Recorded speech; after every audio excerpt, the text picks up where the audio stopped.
आज बात करेंगे मन की, मिस्टर विंसेंट केनेडी मैकमैन के मन की। हेलो दोस्तों, रेसलहोम चैनल की WWE लिस्ट सीरीज के एक और एपिसोड में आप सबका स्वागत है। आज बात करेंगे WWE के उन सुपरस्टार्स के बारे में जिनको WWE कंपनी के चेयरमैन विंसेंट केनेडी मैकमैन नहीं चाहते थे कि वो WWE के साथ जुड़े।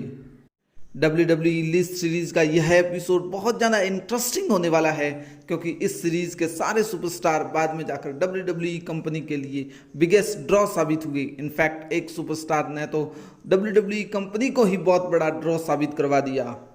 चले आइए चलते हैं। बहुत सारी बातें WWE और मिस्टर मैकमैन के बारे में कही जाती है कि वो किस तरीके से WWE सुपरस्टार का चयन करते हैं।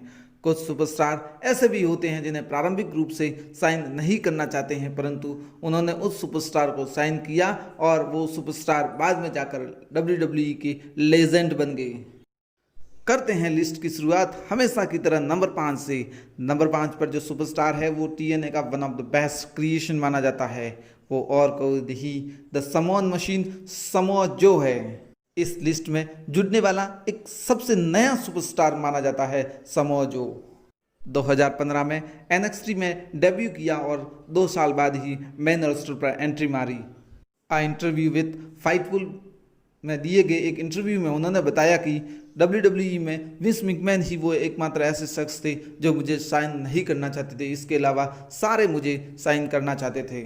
हालांकि लेटर पार्ट में उन्होंने बताया कि अब उनके संबंध मिस्टर मैकमैन से काफ़ी बेहतर है। बढ़ाते हैं लिस्ट को आगे और नंबर 4 पर है मिक फॉली। हार्डकोर रेसलिंग की जान कहे जाते हैं मिक फॉली। अपने स्पोर्ट्स और स्टोरी टेलिंग की एबिलिटी की वजह से उन्होंने एटीट्यूड एरा में अपनी एक अलग पहचान बनाई थी। अंडरटेकर के साथ दिए गए इंस्टेंट क्लासिक मैच ने उनको रेसलिंग की शान बना दिया गया। WWE में आने से पहले मिक फॉली ECW में काम करते थे। जिम रॉस जो कि टैलेंट रिलेशन के हेड हुआ करते थे WWE में, वो मिक फॉली को साइन नहीं करना चाहते थे। पहले तो विंस मैकमैन भी इस आइडिया से सहमत थे, परंतु विंस की वजह से ही हमें मिक फॉली WWE में देखने को मिलते हैं।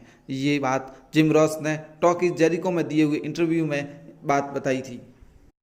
बात जब टॉक इज जेरिको की चली है तो इस शो के होस्ट द क्रिस जेरिको भी इस लिस्ट में शामिल है। हालांकि सबसे ज़्यादा लिस्ट तो जेरिको ने ही WWE में बनाई है, परंतु हमारी लिस्ट में क्रिस जेरिको नंबर 3 पर खड़े हैं। जी हाँ, क्रिस जेरिको भी वह सुपरस्टार में शामिल है जिनको विंस मैकमैन WWE में लाना नहीं चाहते थे। वजह उनकी हाइट थी। क्रिस जेरिको की हाइट की वजह से मिस्टर मैकमैन जेरिको को मेन इवेंटर नहीं मानते थे, इसलिए WWE में आने के अपने डेब्यू के दिनों में वो अपनी हाइट को अप करने के लिए शूज़ पहना करते थे। ये बात जिम रॉस ने एक इंटरव्यू में बताई थी। नंबर 2 पर 16 time WWE champion John Cena है। जॉन सीना के डेब्यू के दिनों में विंस मैकमैन नहीं चाहते थे कि वो WWE में रहे, इसलिए उन्होंने उनका ड्रग टेस्ट करवाने की सोची और स्मैकडाउन के एग्जीक्यूटिव डायरेक्टर ब्राउन स्पीचर्स बताते हैं कि जॉन सीना का ड्रग टेस्ट किया गया, हालांकि वो उसमें क्लीन नजर आए। जिम रॉस बताते हैं कि 1 साल में ही जॉन सीना के प्रति विंस मैकमैन का नजरिया ड्रामेटिकली चेंज हुआ।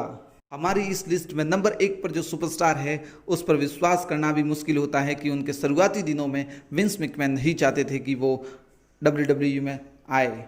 और नंबर 1 पर जो सुपरस्टार है वो और कोई नहीं, द डेड मैन अंडरटेकर है। वह सुपरस्टार जो 3 दशक तक WWE कंपनी के साथ लॉयल रहा, जिसने WWE कंपनी को ही ड्रॉ साबित करवा दिया। एक समय ऐसा था जब वह अपनी जगह के लिए स्ट्रगल कर रहे थे। अंडरटेकर को WWE में साइन करने के बाद भी विंस मैकमैन के मन में कुछ न कुछ शंका चल ही रही थी। 1990 में WCW से WWE में आने वाले सुपरस्टार विंस द अंडरटेकर थे। विंस मैकमैन अंडरटेकर से मिलना तक नहीं चाहते थे। यह लिस्ट सीरीज़ आपको कैसे लगी हमें कमेंट करके ज़रूर बताएं और अगली सीरीज़ आप किस पर देखना चाहते हैं वो भी हमें कमेंट करके बताएं।